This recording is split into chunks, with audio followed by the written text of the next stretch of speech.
increasing property taxes to replace more than $300 million in missing revenue. This will be the greatest financial challenge that this city, or any other American city for that matter, has faced in our lifetimes. Now, what are we able to do?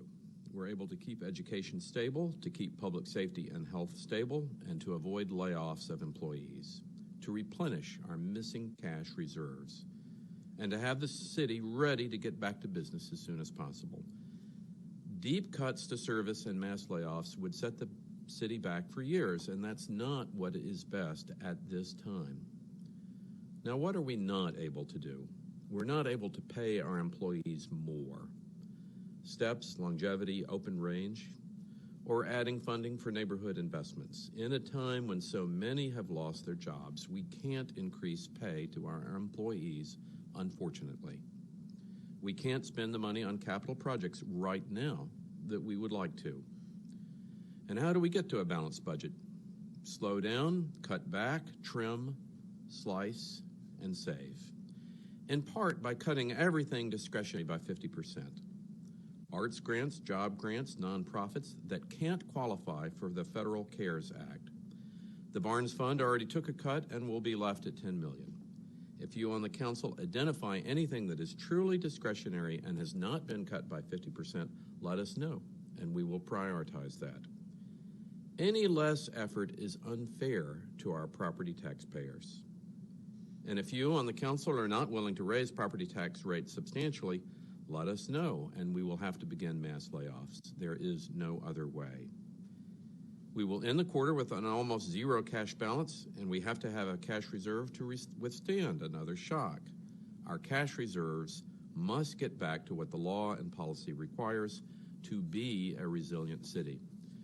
Now, to our educators and public safety officers and employees, know how valued you are. This city and its taxpayers and this council is going through a lot, frankly, to support you. But you are the priority of this budget.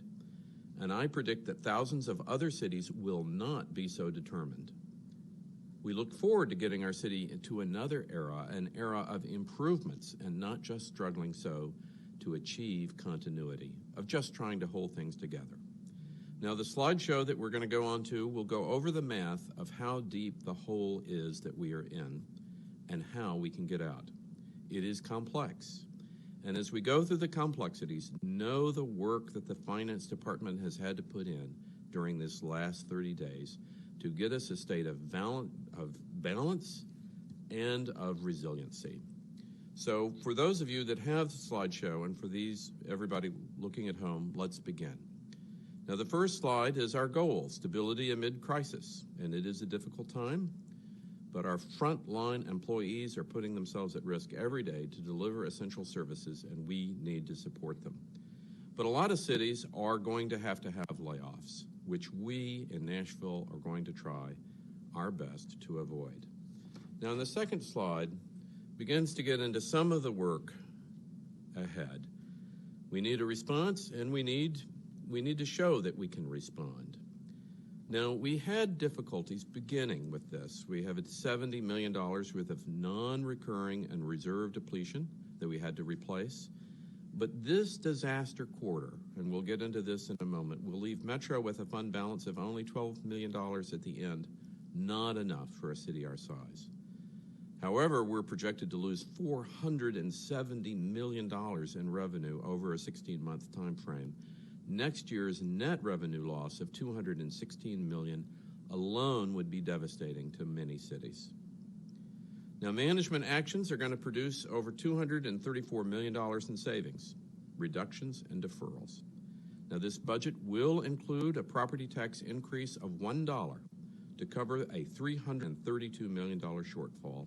That's going to go to cash, the FY21 revenue losses, and a slight amount to have a continuation of effort budget in Metro. Now, this is a crisis budget. There's nothing discretionary in this budget, and as we go through it, we'll see the severity of the actions that were taken to keep us together during this time of crisis. Now, the first section in this presentation is going to be divided into different sections, is a little bit of the background to the crisis. And with that, let's just review where we have been as a city. So the pre-crisis, Nashville, our fund balances, according to Moody's, was already the lowest among peer cities. For those of you looking at this chart, all the way over on the left is Nashville, Tennessee, with the lowest amount of cash reserves of any city reported on by Moody's in this exhibit. That left us vulnerable. Now, in this next slide, you see that we knew these problems, and with Kevin Crumbo's help, we were able to get to a balanced budget for the city, working with the Comptroller this past fall. But we were hoping that the budget ahead was going to be able to repair some of the holes that had been identified and kind of a little bit papered over in the last budget. But we got there. We had a balanced budget, but it already identified that we were in a very difficult financial situation. And then the next slide, we had the EF3 tornado. And this slide, and I just want to compliment finance and particularly Mary Jo Wigginton. What was the cost of the tornado? Our best efforts at estimating this is that the estimated cost is $40 million. Now, we had an excellent insurance policy, and you have money from FEMA. We're hoping to get $20 million from insurance. $6 million has already been received, and then TEMA is going to hopefully contribute $15 million, so that at the end, the city of Nashville will be out about $5 million for the tornado. However, that is in time. In time, we will receive money to help Metro. Now, people have been devastated by it, and individuals have suffered terribly, but the city of Metro, this is estimated to be the financial effect of the tornado. And then in this third item, and kind of the background of where we are in the crisis, is COVID-19, which is unprecedentedly devastating to a city's sales tax revenues. Now, the rest of this book presentation will mostly be about COVID-19 and its effect on the cities. We have begun to respond, but the slides ahead will show in more detail where that response is coming from. Now, if we come to the next section, how we get through the crisis, Q4. This is the beginning of our difficult journey. This current fiscal quarter in FY20 is going to be the worst in Metro history. And let's examine a little bit when we turn the page into Q4 about how we're getting there. Now, we will have in one quarter a $216 million revenue shortfall.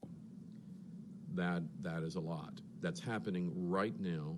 It is a shortfall. Budgets are supposed to be balanced, and all of a sudden, in the last quarter of this fiscal year, we're coming up $216 million short. And it's sudden. As we've all experienced with Safer at Home, this recession is brutally sudden. Well, what did we do? In the next slide, how we're getting through Q4, management has responded. The city has responded, and we've saved $124 million by actions right now to kind of get this plane landed.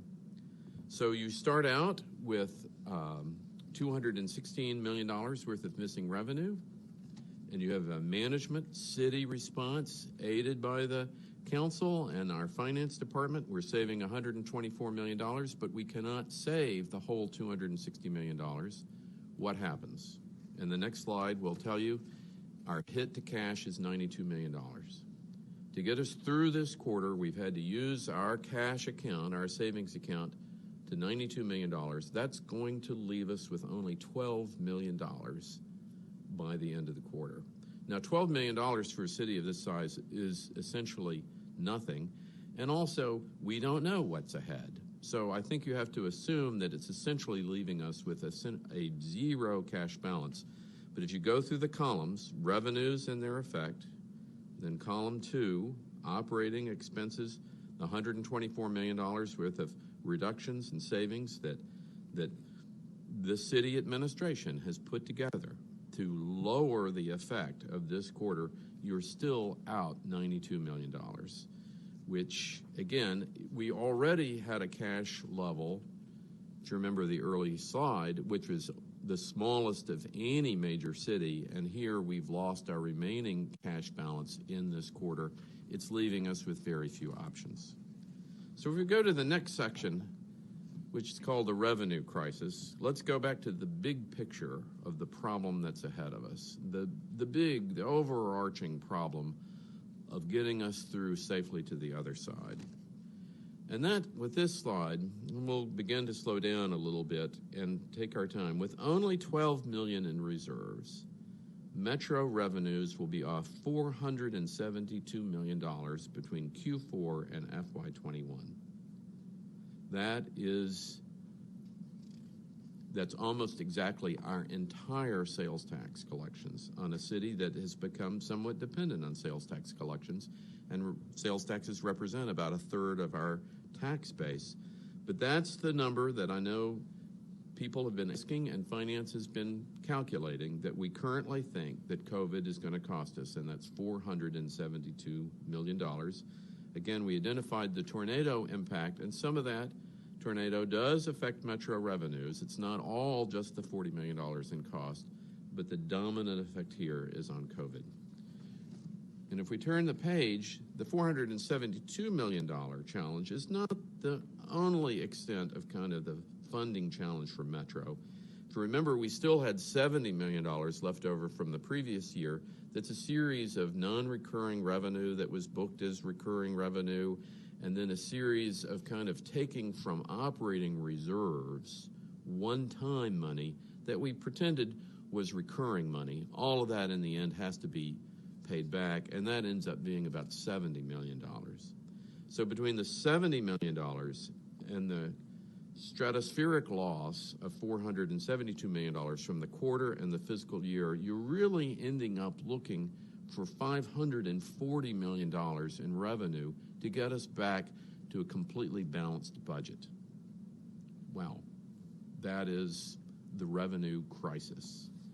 Now, the next slide answers a question that everybody has asked and has been a disappointing answer for Nashville.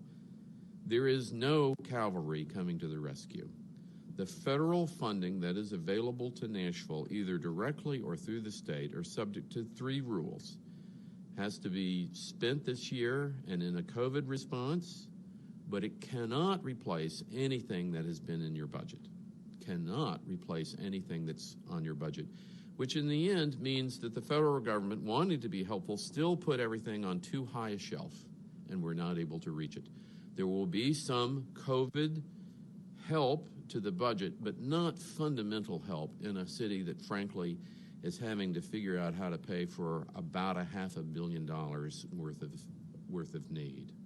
So there is no cavalry to the rescue, and off to how do you get it done in the FY21 budget. So if you turn the slide again, we're now on to the FY21 budget overview.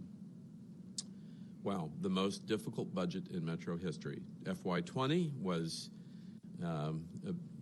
passed by no one in the council voting for it. It had kind of a $70 million missing hole. It was balanced late through the help of our finance department working with the Comptroller. Then you had this horrific quarter, and now the year ahead. Now, in the FY21 budget, it's a crisis budget, and there's some guiding principles that we need to carefully go through.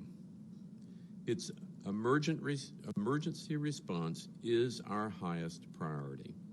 Replenishing cash is a high priority. If we don't, we risk our ability to serve the public and respond to the kind of crisis that's going on right now. Now, we're going to use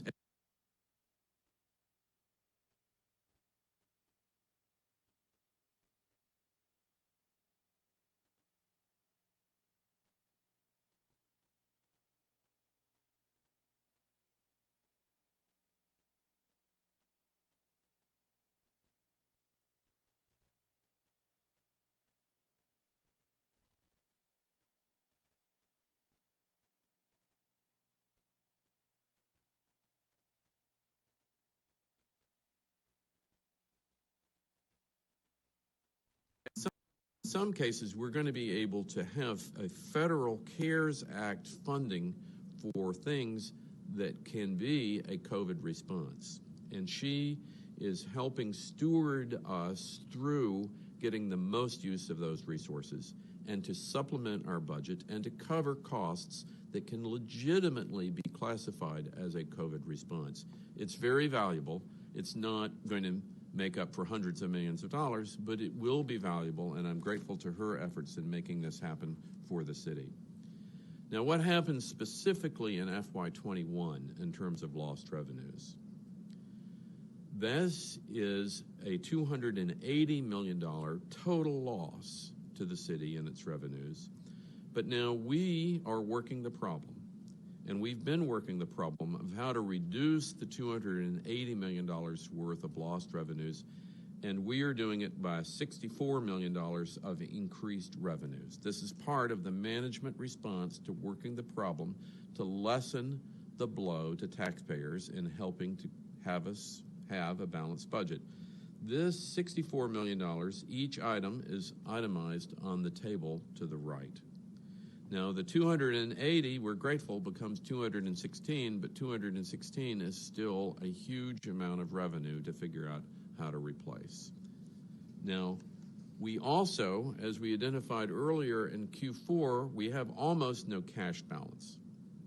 So if we go through this slide, and all these slides, by the way, will be available on the web page, we have to replace this $100 million that got us through Q4. So you have the $216 million worth of net revenue loss from FY21 that we have to replace, and then we have to replace the $100 million from Q4.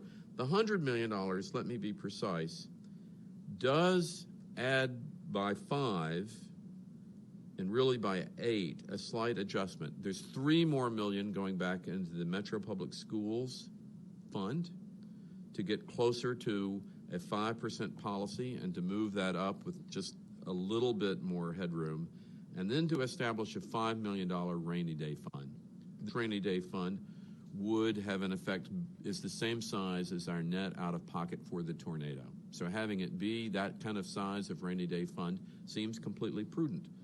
But we've got 216 from FY21 that you have to replace, now 100 that you have to replace. What other costs are we going to have in our FY21 budget?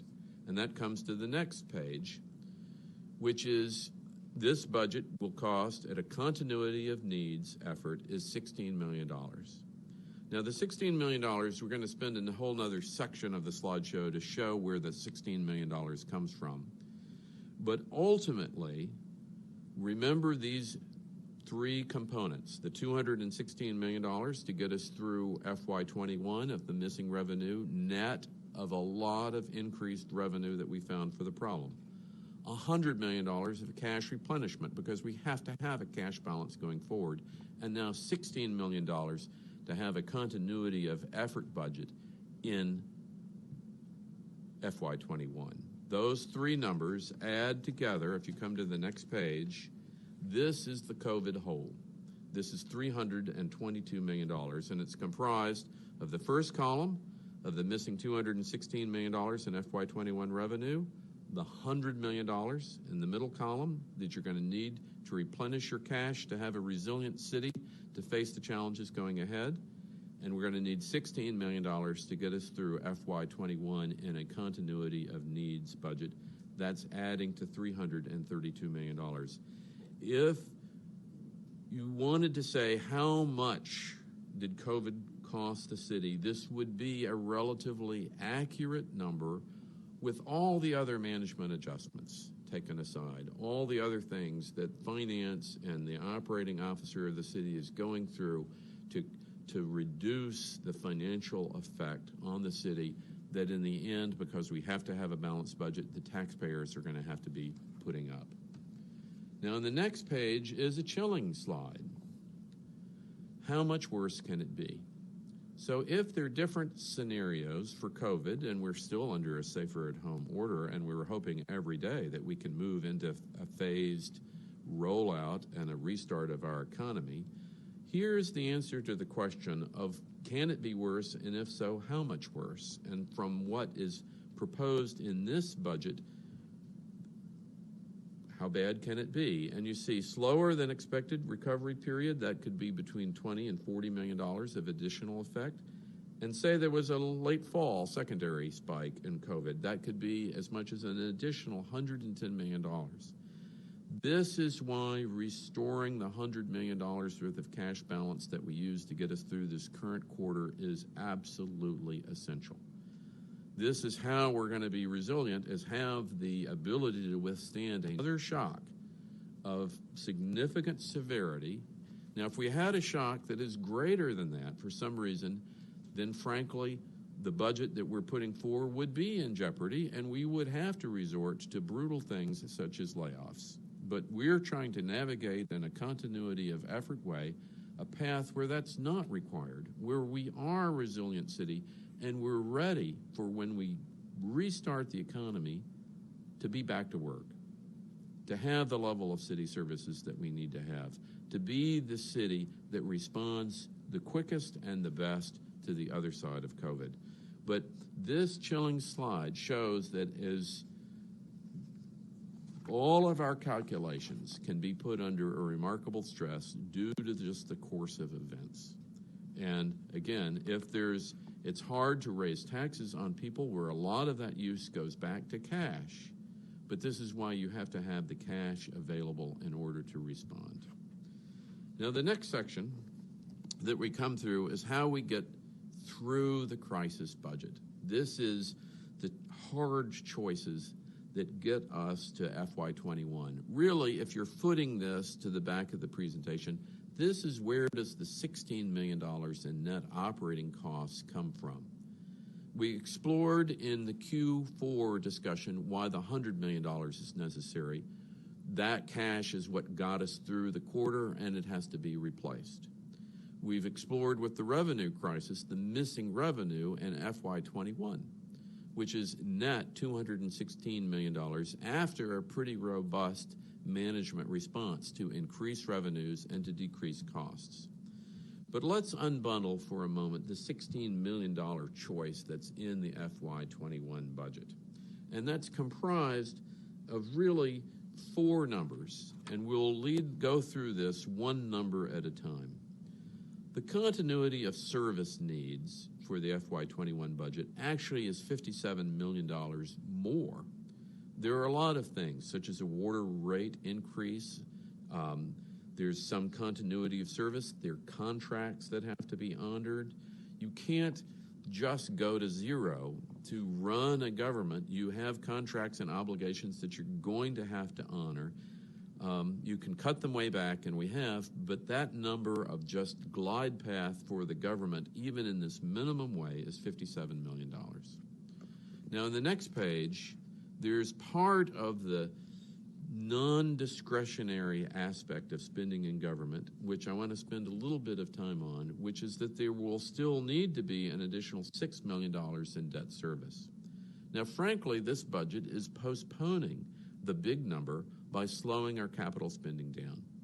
And that is about $40 million that would have been required in a normal budget if we were back to normal as usual. But the reality is, by delaying and deferring those costs, we're saving in this operating budget $40 million. But we do have some debt service cost, and that is this number of $16 million. So $57 million required for continuity of service plus $6 million feels like a need of $64 million for the budget going forward. Well, what did we do? One is we've turned to our great team, and we're figuring out how to get federal money for $27 million of that. And that's a fantastic thing. Particularly, this is true in transportation, where the federal response is allowing a continuity of service standard, which allows us to have a larger amount of federal money being used for transportation, really than for any other service in Metro. And we're grateful for that, but let's just check back that you've got the 57, right, that you started out, plus the 6 for debt service, that gets you to 64, but now we're finding $27 million of that out of the federal response, and then on to the next slide, which is a super hard slide, and one of the hardest slides that any of us on the council will ever see. which is that the hard choices had to be made on discretionary spending, and that's producing $21 million worth of savings. Now, there's a rule in here, which I alluded to early on, which is half. If it's discretionary, it's a cut of half.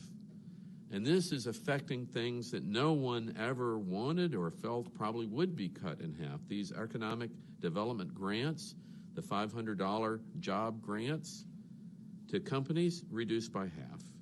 Chamber payments, reduced by half. Nashville grad, reduced by half.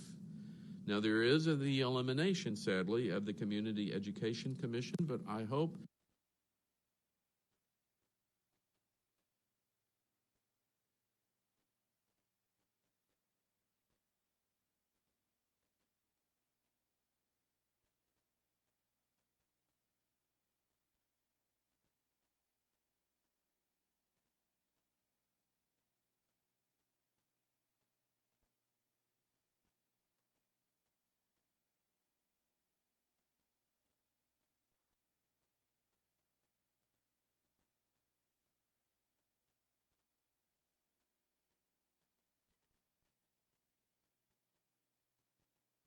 of discretionary savings by applying a rule that it's just half. It has to be half. Everybody is sacrificing in this budget. Now, in the next slide reveals some of the pain in this, which is costs not included in the budget, such as employee pay, such as further debt service, and other negotiated savings. There is a lot in here that we would like to do and would be doing in a normal year, where we could find revenue increases and put them directly into employee pay. But what we're doing right now is how hard is it just to have a strict continuity of service approach to the budget this year? So let's spend a little bit of time on our conclusion slides, because I think in balance I'm trying to provide the strategic answer for how the city gets to the next place, how with hundreds of millions of dollars of missing revenue and spending in the next few months, really, how possibly can this city or any city get back to that? So the first slide in this, and this is the kind of the conclusion section, and let's review for a second, is management actions, both in the quarter and in the year ahead, really are resulting in a minimum of $234 million worth of savings, of reductions, of additional revenue. Management action is coming up with, I predict before this is over, to $250 million. This was once an unthinkable number for a city in such a short period of time, and I'm grateful to everyone helping to implement this. And to have these savings consistent with our overall goals of continuity of service, of not really touching education, public safety, public health, to provide a response from the front lines that we will have plenty of money to be able to do that. So I just want to thank everybody who has worked so hard on this, and the general question to the public of how can you increase taxes. Well, one of the reasons you can increase taxes is that we have really shared the pain, and the pain is coming from the government, and in the end, there's a minimum of $234 million worth of management action savings money, and in the end, there will be more. Now, the next slide is a general slide, is the sources and uses. I often think that this is the easiest way to get a hold of a complicated financial matter, is the sources and uses. And this is pretty streamlined, but I think it begins to tell the story of what we are proposing. All right, so under sources and uses, we have the adjustments from the current fiscal year. You had the money that we had to replace coming through the unbalanced budget. That ended up being about $70 million once you replace the operating reserves, such as things like our lawsuit reserve, our disability reserves. That ended up being about $70 million, as well as the one-time sales that were booked as recurring revenue. Then you've got the missing Q4 revenue of $192 million, which we reviewed in the early section. Then you have the huge effect from FY21, the $208 million of just overall missing revenue, and then the net cost of the continuity of service budget, and then what we discussed is a little bit of improvement in our cash balances at the end of this. That's a $566 million effect. That's the uses. What are the sources? The sources are $234 million of management actions, which I hope will round up. But also you see the need for this large, sharp, difficult tax increase of $332 million to get to the $566 million of sources in order to have a balanced budget. Now, in one table, this probably represents best to me the journey that we've been on financially as a city to get safely to the other side, through our unbalanced budget, through the tornado, and through COVID. And the management actions at this, we welcome input and how to make them greater. But right now, this is what it pencils in, and that's why the tax increase is as large as it is at $332 million. Now, if we come to the next slide, that 332, we're showing you again where that comes from. Revenue losses of $216 million from FY21. The $100 million that we lost in order to get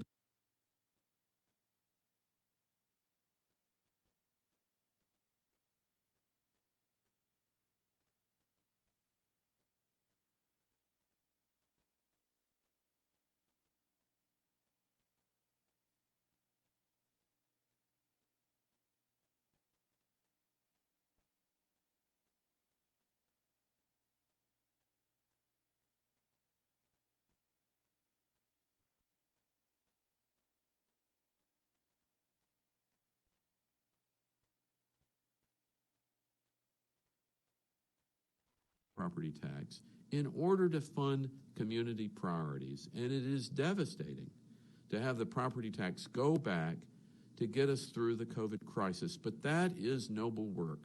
Our community will never be more challenged than it is right now with all these people out of work and depending on an effective government to make sure that there is a safety net. In the next slide, here's the dollar increase. It's a rate of $4.15. It's a shock. I think we've built the case of how large the revenue need is, but $4.15 is still lower than any of the other big four cities in Tennessee. And frankly, over the last 25 years, our property tax rate in Nashville has averaged $4.30. So we were already way below where average rate has been in the past, and no one has ever really accused Nashville of being a high tax environment. That's been one of our competitive advantages, that we weren't. And we're still able to be a lower tax city than other cities and lower than our historic average. And frankly, just 5 years ago, the rate was $4.54.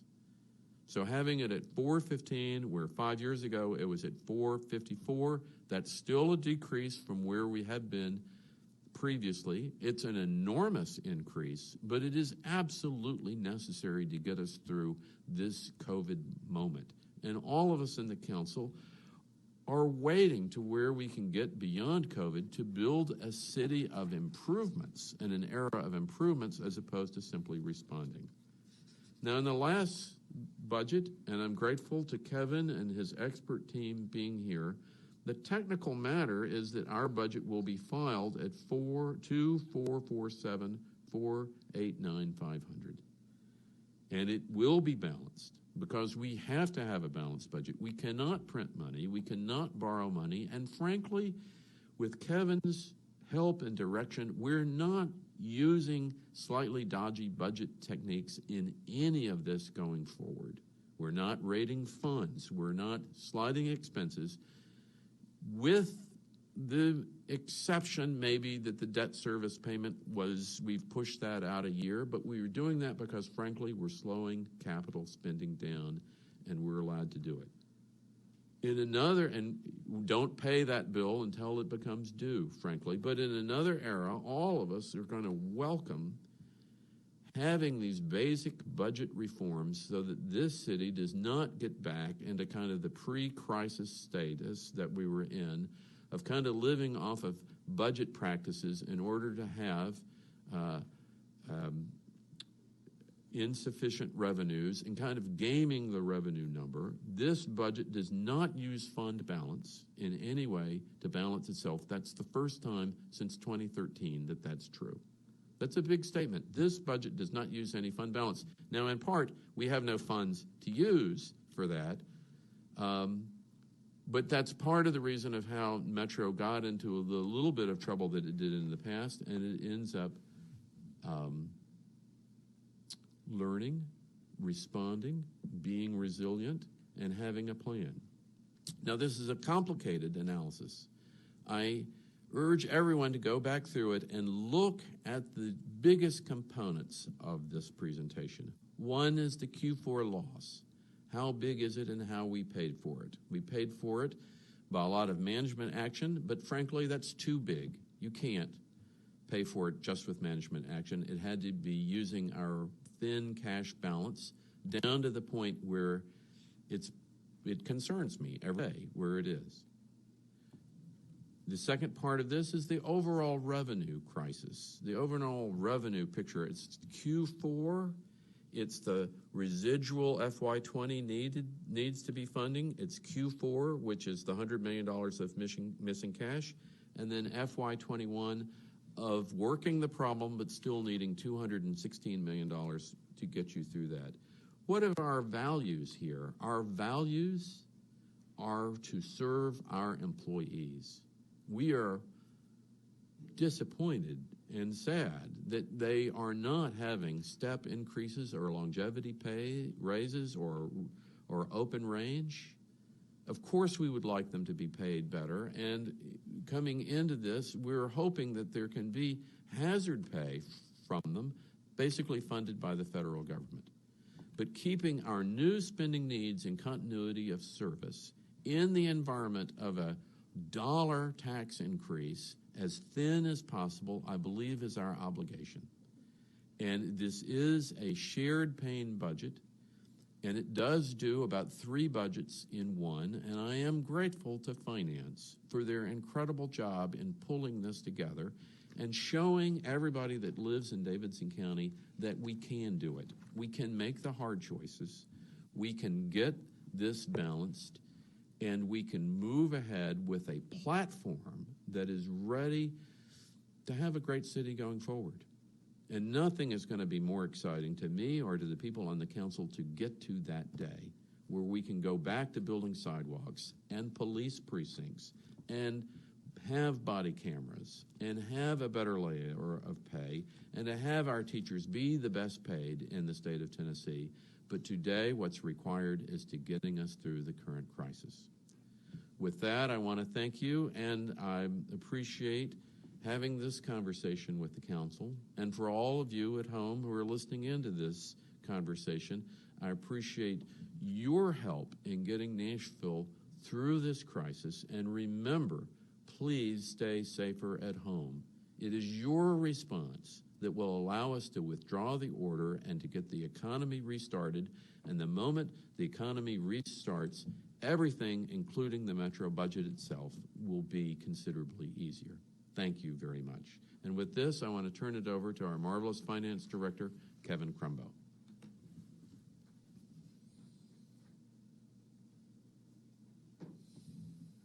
Good afternoon. Thank you, Mayor Cooper. I think Mayor Cooper summed up a moment ago the complexity of the information that is going to comprise this budget. And we find ourselves in a bit of an unusual place here in terms of processes that we're following for this budget relative to years gone by. My understanding is that traditionally that the mayor has delivered a state of Metro address and has had the opportunity in the moments to introduce the budget for the year ahead. And then in a meeting like this, the finance director will come and provide the details behind that and really start to educate the council of the details that are in that budget. Of course, this year, again, is a bit unusual, and so the mayor's elected to be here today to present those on his own, to bring forward a great number of slides and a great deal of data. So in turn, and to make sure that our time here together is productive, the traditional slides that many of you on the council are used to, and those of you who are new would become, I think, accustomed to, that the financial team has normally put together, we will be posting all of those to our website a little bit later today. That way we can avoid the information overload really here for this session. And so for the remaining time,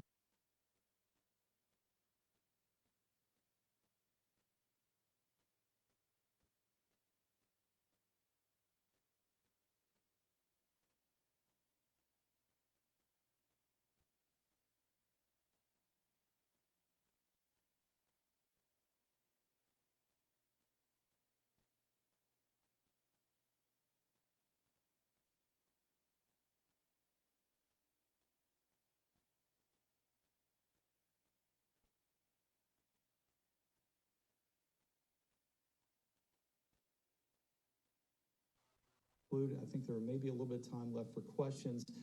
I'm sure there will be an enormous amount of questions in the week ahead, and so our plan is to go about a council process that I think has been sent to all of you.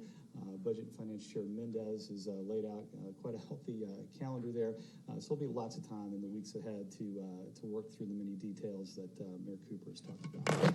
So with that, again, I've got some prepared remarks to make sure I don't miss anything. And let me start by saying that, shortly after Mayor Cooper took office last fall, he asked if I would step away from my own business and community projects and serve the first portion of his administration, help stabilize Metro's financial position as it was then, and really set the course for sustainability.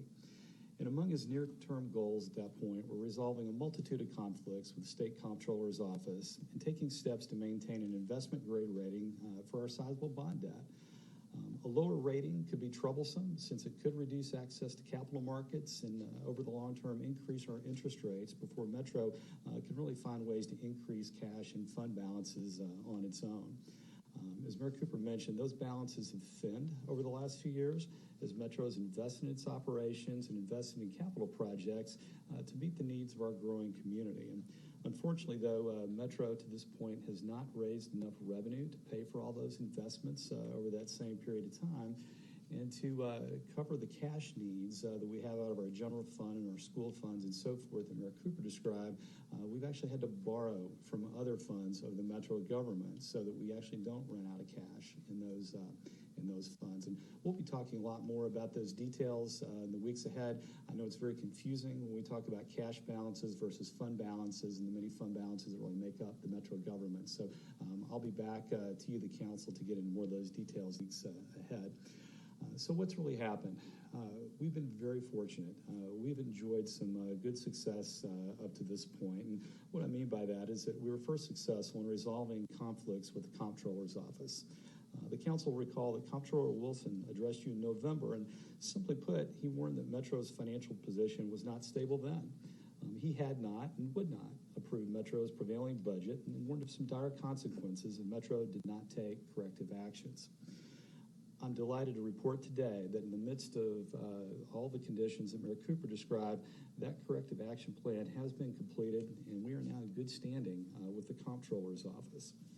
Second, we have been successful in maintaining Metro's investment rating for its bonds. Last week, Moody's, one of the prevailing rating agencies, renewed our rating, an investment-grade rating. They really did that with the expectation that we are going to see our way through this crisis, that we are going to do a good job and be prudent fiscal managers throughout. But Moody's, too, cautioned that the rating may decline in the future if Metro doesn't take steps to improve the cash and fund balances. Moody's full report's available online, and we may post that to our website. We've been talking a bit about whether we can do that or not, but one way or another, we'll try and make that available to the public. But its full report outlines further financial strengths and weaknesses of the Metro government, and I believe, though, that the cash and fund balances are the most important things in that report to point out to you today. So we've been successful in achieving those near-term goals, but we now face the many challenges of the tornadoes and the COVID crisis that the mayor has just described. And I believe the budget that he is proposing now is a thoughtful one. It's a reasonable approach to addressing the challenges at hand here. And like so many other cities around the globe, though, we struggle. We struggle with many questions about our financial future. And questions like, how can we accurately forecast revenue declines now? And hopefully recoveries in the future when we're just a few weeks into this historic era. Other questions on the other side, how can we implement countermeasures such as the reductions to our spending on operations and capital projects when the needs of the public we serve are changing during this crisis and will change again in the course of a recovery? And there's so many other questions that come to my mind. I'm sure they come to yours as well. But all in, for this budget, I believe we must follow the wise saying that we need to plan for the worst, but we need to hope for the best. And of course, we need to do that in a manner that's reasonable and that's practical. Mayor Cooper's already outlined his budget proposal for you. Many opportunities for questions and alternative proposals are already scheduled, as I mentioned before. Council Budget and Finance Chair Mendez and I had a discussion this morning about the schedule ahead. We plan to talk again tomorrow and start the flow of information with the slides I mentioned and then some other questions he started to ask. So please stay tuned for that process to follow.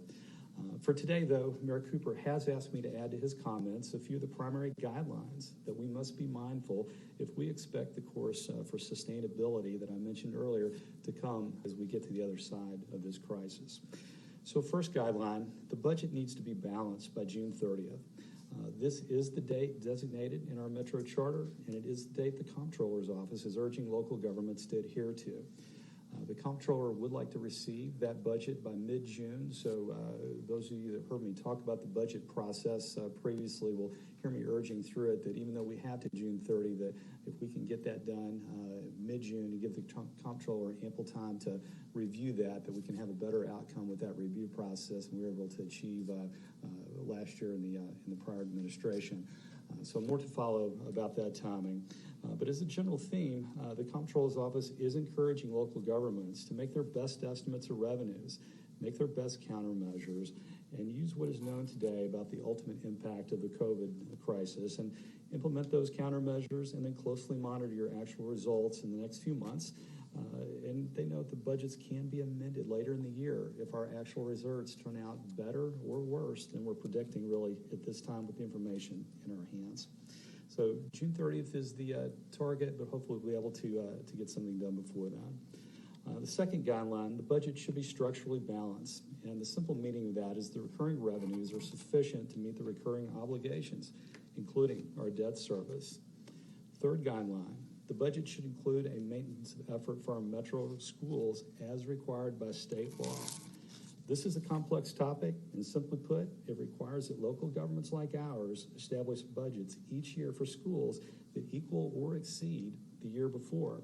And there are adjustments for enrollments and a few other factors, but by and large, year over year, we need to see the school's budget stay the same or increase in the year ahead. The mayor's budget proposal meets this requirement and is essentially a flat budget from this year to next year. This, of course, is not the budget that the administration was building before the COVID crisis, but quite frankly, it's the one that we can afford to do now. Regrettably, a large portion of our sales tax revenue and our related cash receipts dedicated to schools will not be received due to the crisis. So between now and the time we can replace that cash flow with property tax cash flow, Metro Schools must reduce its spending.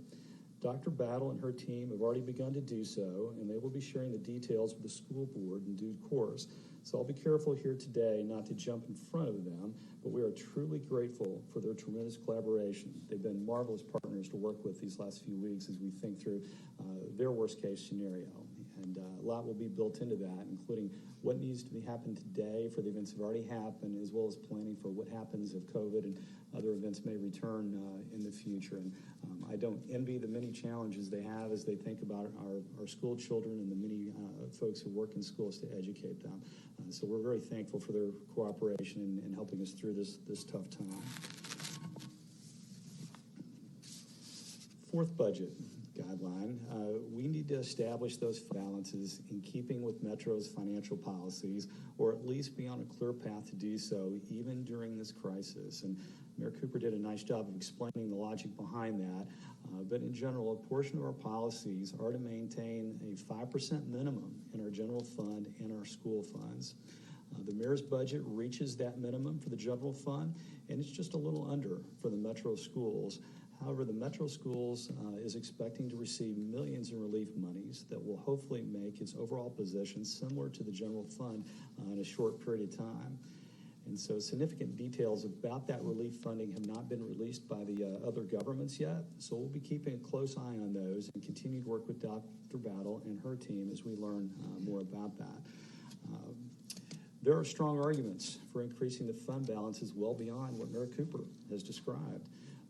Prior to the tornadoes and the COVID crisis, the mayor and the comptroller had warned that the Metro did not have rainy day funds. Some local governments include so-called rainy day monies within their general fund. Others establish a dedicated fund.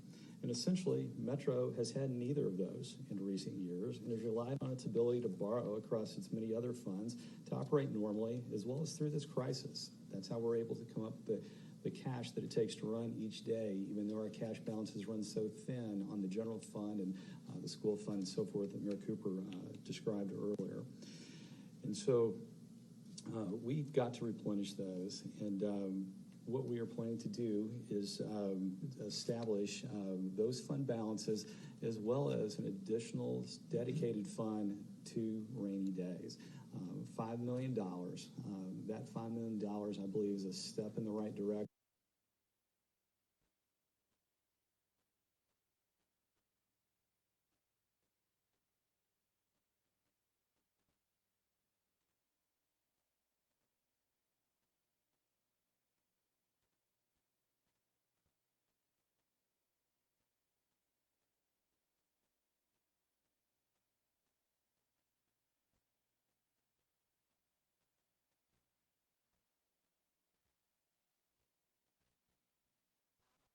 The health of our staff and our loved ones, remote working arrangements, limited functionality and access to our normal business tools, and of course, the lack of day-to-day personal interactions sufficient for workflow and problem solving, not only within our department, but across other portions of the government as well.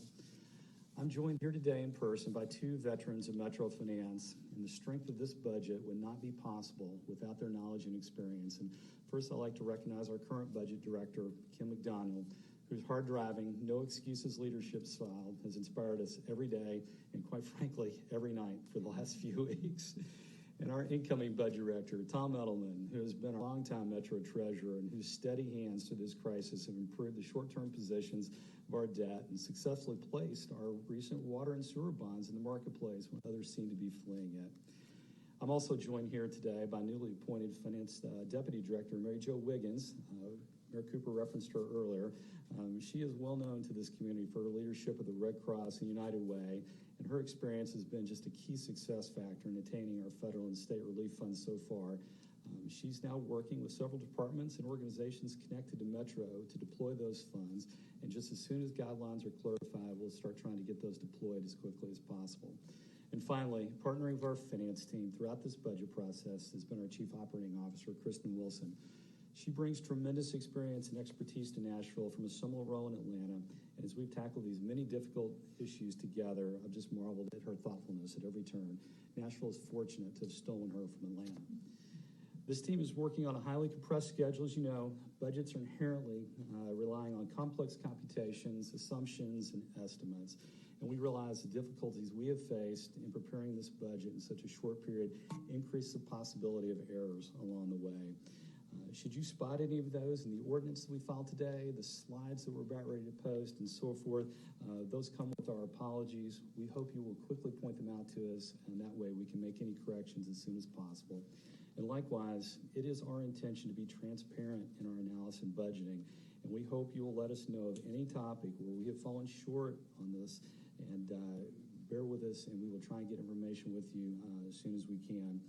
It has been and it will be our goal to inspire the trust and confidence of this council and the public that we serve together in the prudent fiscal management in the days ahead.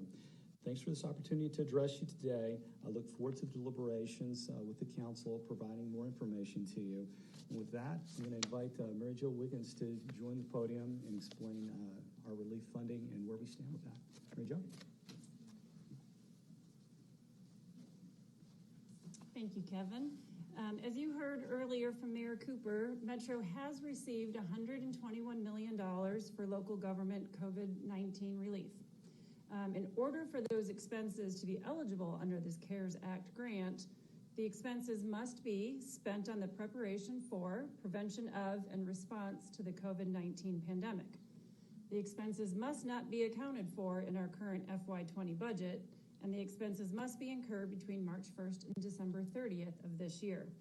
We are grateful for these funds to cover the costs of our efforts thus far and the expenses we will continue to incur as we fight this pandemic.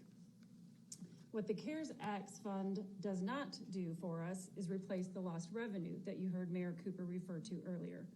Those revenues include sales tax, wholesale beer and liquor tax, city and county gas tax, business excise tax, as well as many other activity taxes, fees, and revenues. The funds cannot cover expenses we would normally incur in our city's operations, most significantly employee compensation and benefits from Metro employees who are currently working directly on this COVID expense if their salaries were already accounted for in our budget. There are careful restrictions on these funds, and we are hopeful that the federal government will move forward with additional funding for state and local governments that will provide revenue relief. But until then, we will create a full plan to optimize all of the current CARES Act funding available to Metro and its agencies. For example, in addition to the local government relief fund, there is also $26 million available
what steps would have to be taken to deal with that in the budget? So let me address the first question, then I'm going to ask you to clarify the second one. With respect to the loan funding that you're describing, that is from the federal government. And I think it's probably been 2 weeks ago, maybe a little bit longer now, Congress passed into law a program where there could be loans made from the federal government to state and local governments that had a populace of more than 500,000 people or so. And what that really means for us here in Tennessee is that only the state would be eligible to receive those funds. We just don't have some populaces here elsewhere that would qualify the way that was structured and once you dug into the details of it. So I talked this over with Comptroller Wilson. It didn't appear that the state wanted to be a conduit, if you will, to borrow money from the federal government and then in turn to some of the local governments, and even suggested that our state laws prohibited that and we'd have some other problems perhaps. But while that was happening, I was not the only one expressing that we probably wouldn't be able to use those funds as they were originally laid out. And so Congress has come back in the last few days and tried to lower the threshold to a lower populace level. And I'm just starting to receive information on that as we're preparing for this presentation, so I haven't dug into the details. But that looks like it may be an opportunity for us. But here the devil is in the details. I just don't know what terms and conditions that will come with and how that will stack up relative to our other opportunities that Tom mentioned with commercial paper and other forms should we need them. So that should answer that one. And then, Councilman Mendez, I didn't really understand which rate you were referring to in your second part of your question. So if you could clarify that for me, it'd be great. Sure. Sorry about that. The question is, if the tax rate were kept flat at 315, what would that mean in terms of operating budget? I thought I heard, the mayor covered a lot of things in all the slides. I thought I heard him say that there'd have to be mass firings or layoffs if there was going to be no rate increase. I just wanted to clarify that.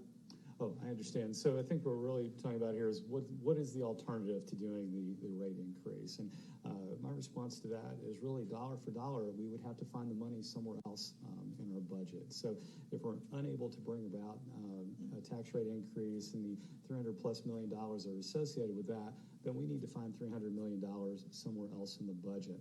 And so in all likelihood, we would have to dig deeper on the things that the mayor mentioned. We may need to start with discretionary spending, perhaps on the nonprofits that he mentioned, perhaps other places where we have some flexibility. And then, our largest expense across the metro government really has to do with services we provide and the people who provide those. So much like other cities around the globe, we would probably be looking at large-scale furloughs and changes to services and really taking our government to what's known elsewhere as just essential services only, which would be our police, our fire, other emergency things and things we just have to have to hold some sort of civil unrest at bay.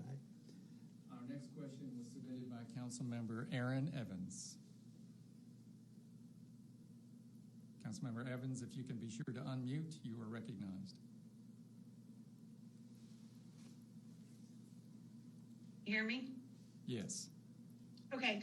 I think Bob basically covered my question just now, Councilman Mendez. But I was really thinking about how you can get more granular related to translating the idea if the rate increase is lower or not at all, what does that really look like? So if you can kind of equate those dollar amounts, I know, Mr. Crumbo, you just said you'd have to find $300 million. And so if there's a way for future communication to the public and down to all of us, what that would really look like, I think that would help in having conversations with residents in our areas. So thank you very much. Well, thank you. I'd be glad to do that. Something that may be just useful for today is that I too, struggle giving every decimal right as we go about our business here, and certainly one person, me, can't do it all at any given time. But when I have these conversations with the mayor and some of the council people and so forth that have become more accustomed to thinking about all things metro, one of the rules of thumb is that for every penny change in the rate, today's value of properties and so forth, that translates into roughly $3 million. And so when we think about a dollar increase, the simple math would be about $300 million. There's actually some more decimals that we would carry that out to, and it gets a little more complicated, but hopefully that gives you a nice rule of thumb, at least here for today. Our next question comes from Councilmember Tanya Hancock.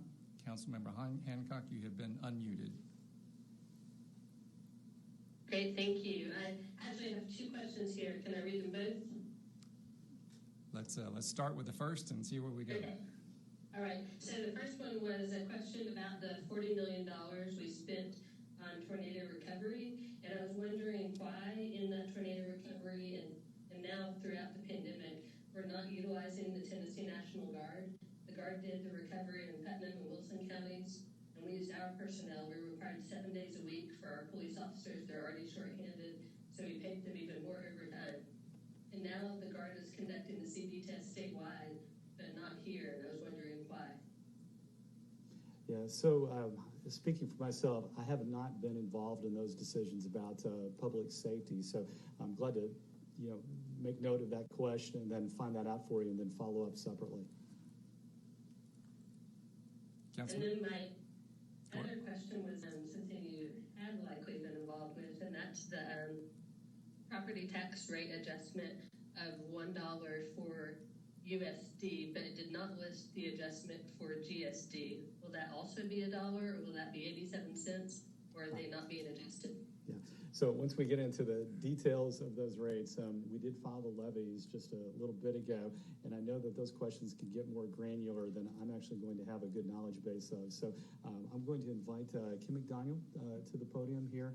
She's been immersed in this topic for years, and hopefully will do a better job answering that granularity than I'm able to do here on my own. So Kim? Yes, if I understand the question correctly, the dollar increase is applied to the GSD rate. So the GSD rate would go if it's adopted to $3.75 instead of the $2.75 it is now. The USD rate, there has not been a proposed increase on the USD rate. Our next question comes from Councilmember Freddie O'Connell. Councilman O'Connell, you have been unmuted.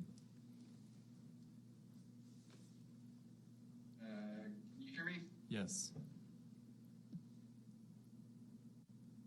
All right, perfect. Thank you, and thank you, Mr. Jameson. Thank you, Mayor Cooper, Director Crumbo. I know that there was a lot of material on the CARES Act here, and it sounds like from what we just heard, we don't yet have a detailed plan. As the budget is preparing, how will, if some have anticipated restrictions or relax there, if we put together a plan, I guess a couple things. One, how is that plan and the spending going to be made transparent to council and the general public? And I guess also, how will we know it's being targeted to the most vulnerable Nashvillians right now? And then if restrictions are relaxed, would we alter that plan so that it actually, if we were able to use those funds in an unrestricted way to replenish shortfalls in the general fund, would that then take us away from the plan? Has that been decided yet? Great. So you've got a lot bundled in that question, so let me see if I can take those generally. And I know we're getting a little short on time here. We want to give Vice Mayor Schulman a few moments to wrap up here as we hand this presentation really over to the council and its processes. So with respect to the CARES Fund, just in the last few days, we received about $121 million. And as that money's come in, I've directed that money be deposited into a segregated account so that it is very clear, very transparent, to use that word here, as to what the inflows of that account will be, and then consequently what will be the outflows of that account. I've also been involved recently with our Metro Audit Committee.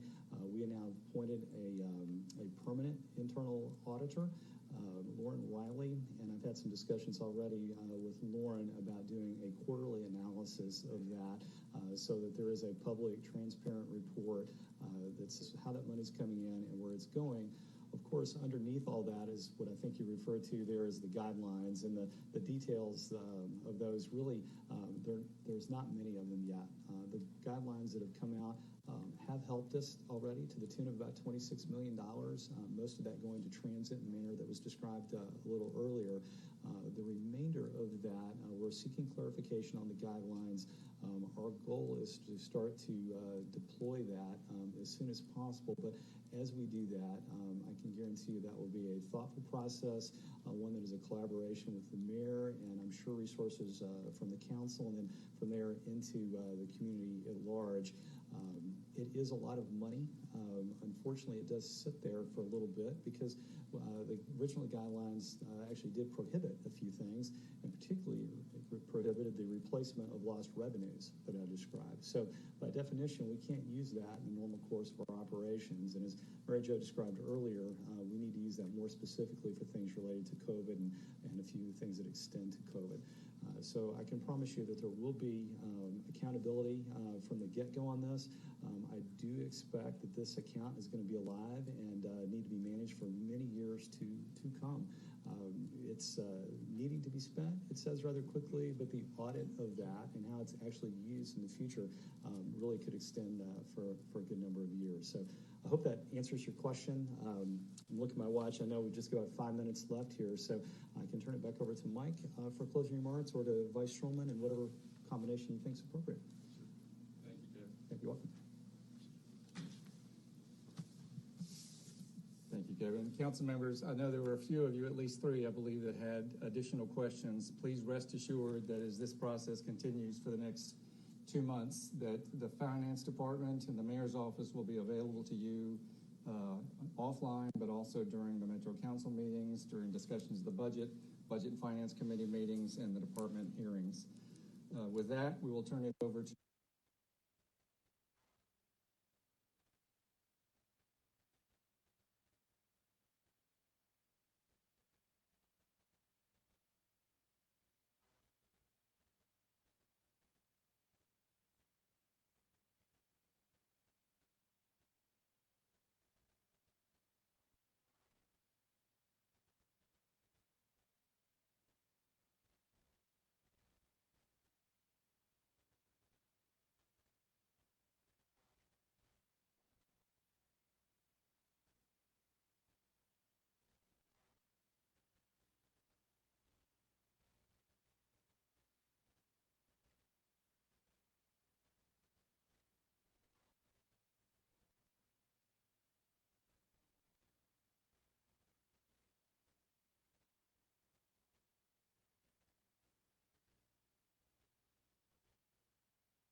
Davidson County.